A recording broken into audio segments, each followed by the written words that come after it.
Welcome back to the Dream Home Renovation Podcast, where we are turning renovation plans into reality and helping you create your dream home. I'm your host, Claire, and today we're going to be talking about timelines, how to set them, how to manage them, and everything in between. So let's get started. Creating a detailed project timeline is a critical step in planning for your renovation. And I'm not talking about, okay, we're going to start on this day and we're going to finish on this date. I'm talking about breaking down each of the steps in between the entire process. That includes when you need items on site, when you need trades coming in, and the entire project into manageable phases from demolition right through to finishing out the house. Understanding each phase of the renovation is really critical to staying on top of your timing plan. Understanding each phase of your renovation, having when each of the trades need to come in, is really crucial in understanding your timeline. And this is so important because time is money, whether that's because you're renting, whether that's because you need to use the space, whether that's because it will cost you money in the long run if you don't effectively manage your timeline. And knowing each of the phase, how long roughly they take. So for example, rough in, is that going to be 2 weeks? Then you need to get the next trade in or what have you. So really project managing. So understanding the phases of renovations will really help you to set a realistic timeline. So what do I mean by that? I'm talking about how long it's going to take to rough in, how long it's going to take for rough in work for plumbers, electricians, those sorts of things.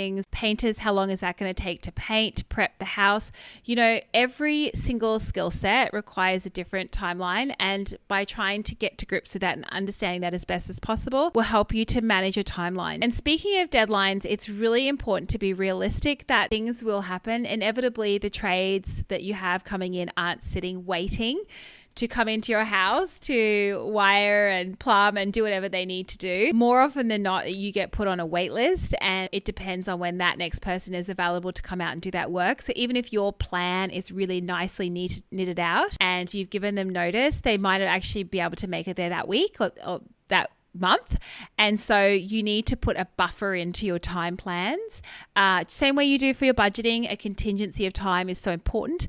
And that is important as far as keeping on track of your budget, because time is money. If you've got loans, if you're renting, and it also helps you set expectations as far as having somebody, whether you're planning to move back into that house, and also setting the other trades up for success so that they're not coming in when they're not meant to be. And by staying on top of your timelines will help you to manage the next set of trades coming in so that you can manage and coordinate as best as possible if you're taking that hat of a project manager. The other thing as well is by having a really clear time plan and timelines, you'll know what materials need to be on site at what time. Now, if you have a builder managing all this, you're going to be less involved. But if you're doing this work because you're renovating, you're wanting to save money, you're wanting to do as much of it yourself or project manage it, then you'll need to know what materials need to be on site at what time. For example, for rough-in, you'll probably need to have all of your fixtures and fittings for your bathrooms, those sorts of things. So it'd be really important for you to stay on top of that. And we share all of our construction plans and our budget plans and our templates in the renovation school. So if you need a little bit more help, just make sure to check the show notes after the show.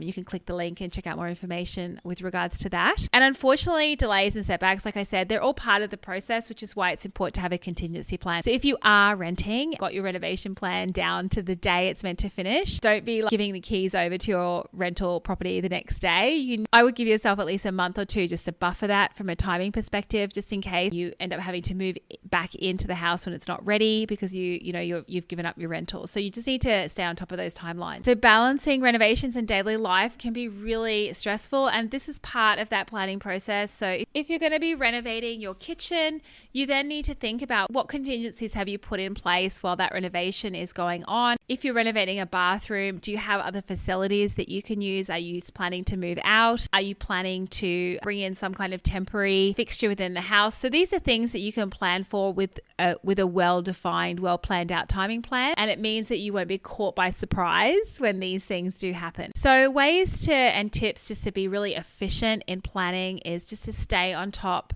Firstly, is to take lots of notes. So when you're talking to builders, contractors, trades, take notes of what they're saying. Make sure that you ask lots of questions around timing, and keep track of all of the invoices. And it's really important to stay very organized, and that will help you stay on top of your budget. That will help you stay on top of tracking your timing plan. So a lot of these things you can't physically control. You're relying on a third party. The more organized you can be, the less stress it will be for you. So there are apps, there is software that you can use if you're wanting to go down that route. We've always just used Google Docs for our construction plan, and we have a fully kitted out template in our renovation school where we share, basically it goes room by room with everything that you would need to purchase for that room for your renovation, and then you can just basically plug and play. And same with the construction plan, it lists out all of the trades and all of the traditional, I guess, steps within a renovation. If you've got something truly bespoke, you can just add to it, and that's why I love Google Docs. You can do the same within apps, but we've just decided always to use Google Docs. It works for us, and that's something that we share in our renovation school as well. So the other thing is to keep the communication lines open. So if for some reason someone hasn't turned up on site this week,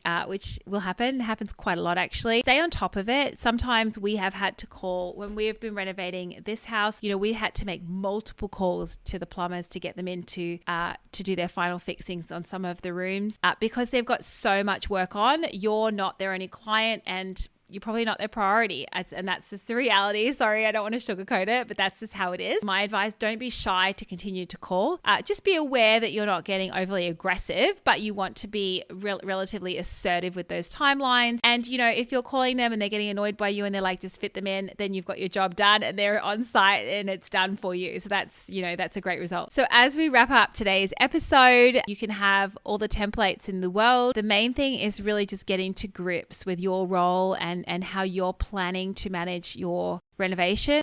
My advice would be is if you are doing it all yourself, you absolutely need to be on top of it. You need to be micromanaging that plan. You need to be on site. You need to be double checking everything. If you have a contractor or a builder coming in to manage it, you still need to be on top of it. You cannot be hands off any of this process. If you are looking for some help there, like I said, just head down below to the tips. Thank you for tuning in to today's episode of Home Dream Renovation Podcast, where we have talked to you all about timeline. If you missed the last episode, which is all about budget, head down to the link in the show notes, and I have all of the episodes previously. This season, this podcast is all about getting you renovation ready, and so we're touching on all of the key points within that. So if you're loving what you hear, make sure to subscribe, share with friends and family. Otherwise, stay tuned, stay organized, stay on track, and happy renovating, and we'll see you in the next episode.